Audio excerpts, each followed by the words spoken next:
Tonight's story is called Mr. Happy. On the other side of the world, where the sun shines hotter than here, where the trees are 100 feet tall, there is a country called Happyland. As you might well expect, everybody who lives in Happyland is happy as the day is long. Wherever you go, you see smiling faces all around. It's such a happy place that even the flowers seem to smile in Happyland.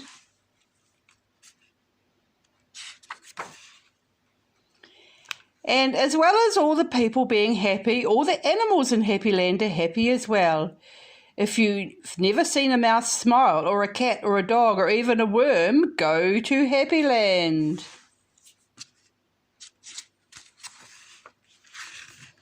This is a story about someone who lived there, who happened to be called Mr. Happy. Mr. Happy was fat and round and happy. He lived in a small cottage beside a lake at the foot of a mountain and close to a wood in Happyland. One day, while Mr. Happy was out walking through the tall trees in those woods near his home, he came across something that was really rather extraordinary.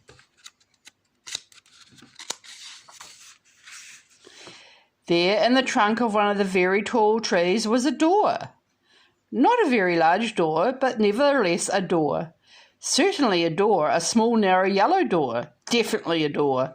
I wonder who lives here, thought Mr. Happy to himself, and he turned the handle of that small, narrow, yellow door.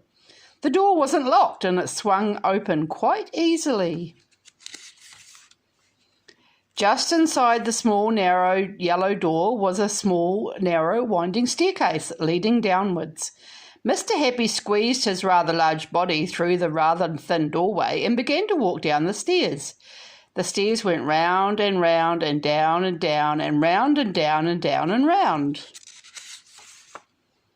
Eventually, after a long time, Mr. Happy reached the bottom of the staircase. He looked around and saw there in front of him another small, narrow door, but this one was red. Mr. Happy knocked at the door. "Who's there?" said a voice, a sad, squeaky sort of voice. "Who's there?"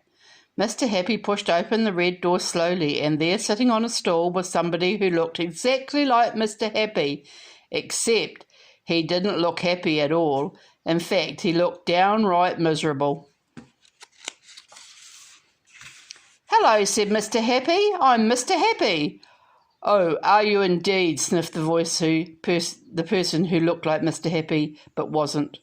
"Well, my name is Mr. Miserable, and I'm the most miserable person in the world." "Why are you so miserable?" asked Mr. Happy. "Because I am," replied Mr. Miserable. "How would you like to be happy like me?" asked Mr. Happy.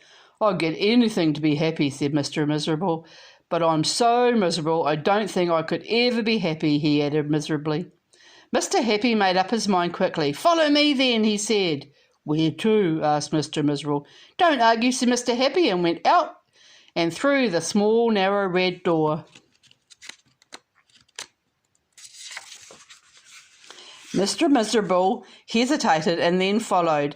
Up and up the winding staircase they went, up and up, round and round, up and round and up, until they came out into the wood.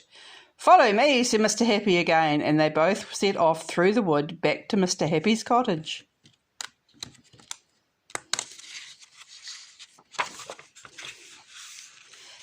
Mr. Miserable stayed at Mr. Happy's cottage for quite some time, and during that time the most remarkable thing happened. Because he was living in Happyland, Mr. Miserable ever so slowly stopped being miserable and started to be happy. His mouth stopped turning down at the corners.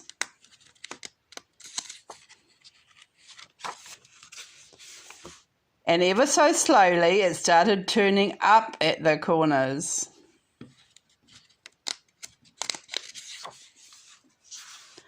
Mr. Miserable and Mr. Happy laughed and laughed and laughed, and they went outside and they still laughed.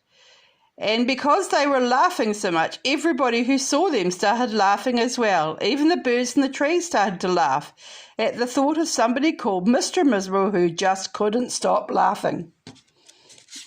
And that's really is the end of the story, except to say that if ever you feel as miserable as Mr. Miserable used to, you know exactly what to do, don't you? Just turn your mouth up at the corners. Go on! Mr. Funny says you'll laugh a lot with this little book. Good night, everybody.